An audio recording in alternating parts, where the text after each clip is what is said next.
இந்திய அனைத்து ஆடைகள் நல அமைப்பு, திராவிட நட்புக் கழகம், ஷிரின் பவுண்டேஷன் இணைந்து கோவையில் நடைபெற்ற சொந்த காலில் பெண்கள் எனும் கருத்தரங்கில் திரளான பெண்கள் கலந்து கொண்டனர். இந்திய அனைத்து ஆடைகள் நல அமைப்பு, திராவிட நட்புக் கழகம், ஷிரின் பவுண்டேஷன் இணைந்து பெண் தொழில் முனைவோருக்கான சொந்த காலில் பெண்கள் என்ற கருத்தரங்கம் உக்கடம் தாஜ் டவரில் நடைபெற்றது.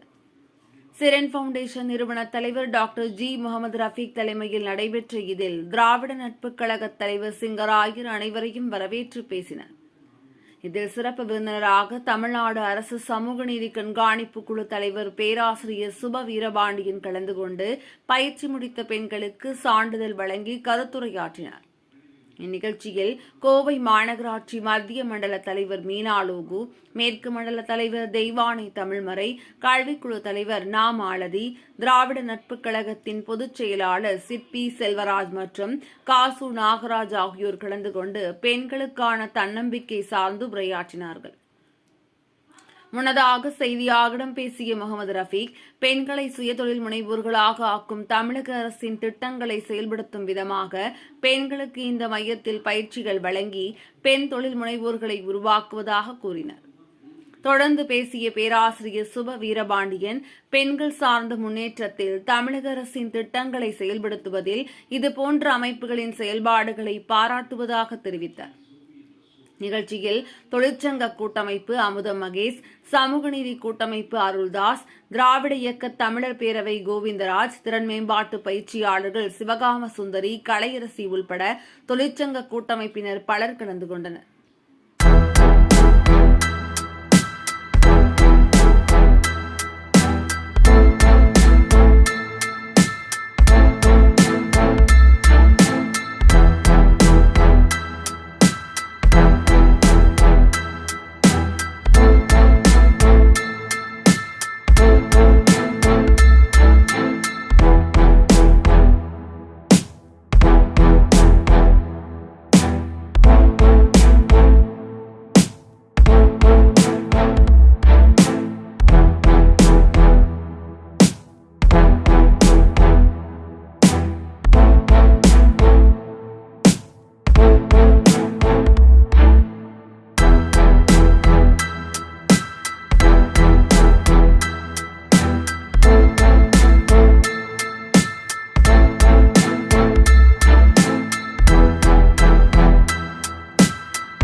அதாவது பெண்களுக்காக தமிழ்நாடு அரசு எத்தனையோ திட்டங்களை முன்வைக்கிறது.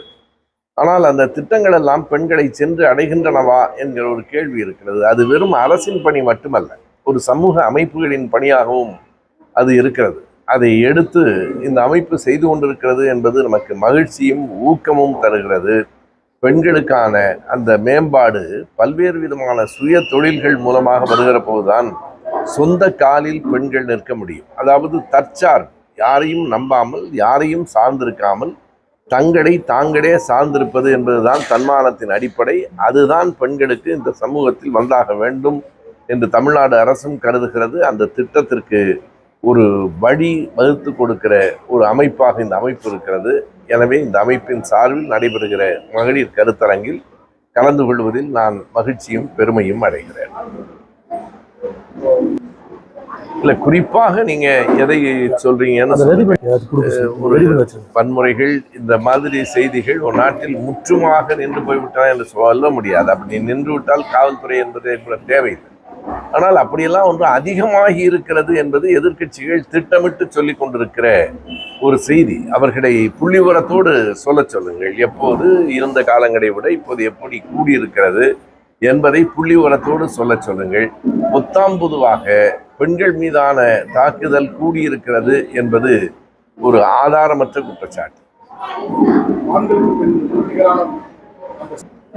ஆணுக்கு பெண் நிகரானவள் என்பதே அல்ல, பெண்ணும் ஆணும் நிகரானவர்கள். இது ஆண் ஒன்றும் பெண்ணுக்கு அளவுகோலும். ஆண் அளவுக்கு பெண் உயர வேண்டும் என்பதே ஆண் தான் பெண்ணுக்கான அளவுகோல் என்பதாக இருக்கிறது. அப்படி அல்ல. ஒவ்வொருவரும் தங்களுக்குரிய உரிமையோடும் சமத்துவத்தோடும் தன்மானத்தோடும் இந்த மண்ணில் வாழ வேண்டும். அதுதான் அடிப்படையான செய்தி. அதை நோக்கிய போராட்டங்கள் ஏறத்தாழ ஒரு நூற்றாண்டு காலமாக நடந்து கொண்டிருக்கின்றன. ஒன்றும் சட்டென்று முடிவுக்கு வந்து விடவில்லை. இதனை ஒவ்வொரு தலைவர்களும் இயக்கங்களும் இதனை எடுத்து நடத்தி இருக்கிறார்கள். கண்டிப்பாக ஒரு நூற்றாண்டுக்கு முன்னால் இருந்த பெண்களின் நிலையை விட இன்றைய பெண்களின் நிலை உயர்ந்திருக்கிறது. ஆனால் இது போதுமானதென்றோ முற்று பெற்று விட்டது என்றோ நான் சொல்ல மாட்டேன். இன்னமும் செல்ல வேண்டிய தொலைவு கூடுதலாக இருக்கிறது என்பதையும் நான் உணர்ந்திருக்கிறேன். ஆகவே இரண்டு பேரையும் ஒருவரோடு ஒருவர் ஒப்பிட்டு கூட அல்ல, ஒவ்வொருவரும் தனி மனிதர்கள். எல்லோரும் இந்த மண்ணில் சமத்துவத்தோடும் சுயமரியாதையோடும் வாழ வேண்டும் என்பதுதான் நம்முடைய விருப்பம். தமிழ்நாட்டை நிர்மலா சீதாராமன் அவர்கள் புறக்கணிக்கவில்லை என்றால் தான் அது வியப்பு. புறக்கணிக்கிறார்கள் என்றால் ஆரோக்கியமாக இருக்கிறார் என்றுதான் அதற்கு பொருள். நீங்கள் எண்ணி பார்க்கலாம். நிர்மலா சீதாராமன் தமிழ்நாட்டை சேர்ந்தவர் என்று நாம் சொல்லிக்கொண்டே இருக்கிறோம். ஒரு முறையாவது அவர் தமிழ்நாட்டில் தேர்தலில் நின்று அதை மெய்ப்பித்தால் நமக்கும் மகிழ்ச்சியாக இருக்கு. தேர்தலையே சந்திக்காமல் ஒருவர் இந்தியாவினுடைய மிகப்பெரிய இடங்களில் அமர்ந்திருக்கிறார். நிதி அமைச்சராக, பாதுகாப்புத்துறை அமைச்சராக எல்லாம் அமர்ந்திருக்கிறார். எனவே அவருக்கு மக்களின் துயரங்கள் தெரியாது. மக்களை பற்றி அறிந்து கொள்ள வேண்டுமானால் ஒரு முறையாவது மக்களை அவர் தேர்தலில் சந்திக்க வேண்டும். அப்படி சந்தித்தால் மக்களின் துயரம் தெரியும். தமிழ்நாட்டில் தேர்தலில் என்றால் தமிழ்நாட்டு மக்களின் துயரமும் புரியும். அவர் புரிந்து கொள்ளப் போவதில்லை. ஆனாலும் அந்த உண்மைகள் அவருக்கு புரிய வைக்கப்படும். தங்களுக்கு வாக்களிக்கவில்லை என்பதற்காக, அது அடிப்படையில் ஒன்றிய அரசுக்கு அவர்கள் எல்லா இடங்களிலும், கேரளாவில் கூட ஓரிடத்தில் வெற்றி பெற்றிருக்கிறார்கள். ஆனால் தமிழ்நாட்டில் அவர்களால் கால் ஊன்றவே முடியவில்லை. அதற்கு காரணம், தமிழ்நாட்டில் அவர்களுக்கு கால்களே இல்லை. இருந்தால்தான் ஊன்ற முடியும். அந்த கோபம், அந்த வருத்தம், எப்படியாவது தமிழ்நாட்டை பழிவாங்கிவிட வேண்டும் என்று நினைக்கிறார்கள். இது எதிர்க்கட்சிகளை பழிவாங்குவதல்ல, ஒட்டுமொத்த தமிழ்நாட்டு மக்களை பழிவாங்குவது என்பதை மக்கள் உணர்ந்து அவர்களுக்கு உணர்த்த வேண்டும். மீண்டும் ஆர்.என். ரவியை நியமித்தாலும் சரி, அல்லது ஆர்.என். ரவி மாதிரி இன்னொருவரை நியமித்தாலும் சரி, ஆளுநர் என்று ஒரு பொறுப்பு இருக்கிற வரையில் இந்த தொல்லை தொடர்ந்து கொண்டேதான் இருக்கு. எனவே எனக்கு ஆர்.என். ரவியை மாற்ற வேண்டும் என்பதை விட ஆளுநர் பொறுப்பு என்பதையே மாற்ற வேண்டும். ஆளுநர் என்பதே அறிஞர் அண்ணா அவர்கள் சொன்னது போல அது ஆட்டுக்கு தாடி போல தேவையில்லாத ஒன்று. ஆளுநர் பதவி நீக்கப்படுகிற போதுதான் தமிழ்நாடு மட்டுமல்ல, இந்தியாவில் இருக்கிற எல்லா மாநிலங்களுக்கும் ஒரு சுதந்திர காற்று கிடைக்கும். கண்டிப்பாக நீங்கள் ஒப்பிட்டு பார்த்தால் உங்களுக்கே தெரியும். ஊடகவியலாளர்கள் மிக நன்றாக அறிவீர்கள். கடந்த 3 ஆண்டுகளில் பெண்களுக்காக செய்யப்பட்டிருக்கிற அவர்களுக்கான உரிமைகள், அவர்களுக்கான பல வழிகாட்டல்கள் பெரும் அளவில் தமிழ்நாட்டில் பெண்களை உயர்த்தி இருக்கிறது. இந்த அரசு முழுக்க முழுக்க பெண்களுக்கான நலத்திட்டங்களை முன்வைக்கிற தமிழ்நாடு அரசாகவே இருக்கிறது. இதனை நீங்கள் புள்ளி உரங்களை எடுத்து பார்த்தாலும் மிக தெளிவாக பளிச்சென்று இந்த உண்மை தெரியும். இதற்கு மிக தேடி கூட கண்டுபிடிக்க வேண்டியதில்லை. தமிழ்நாட்டில் கடந்த 3 ஆண்டுகளில் பெண்களினுடைய நிலை மேம்பட்டிருக்கிறது என்பதை பெண்களை கேட்டாலே சொல்வார்கள்.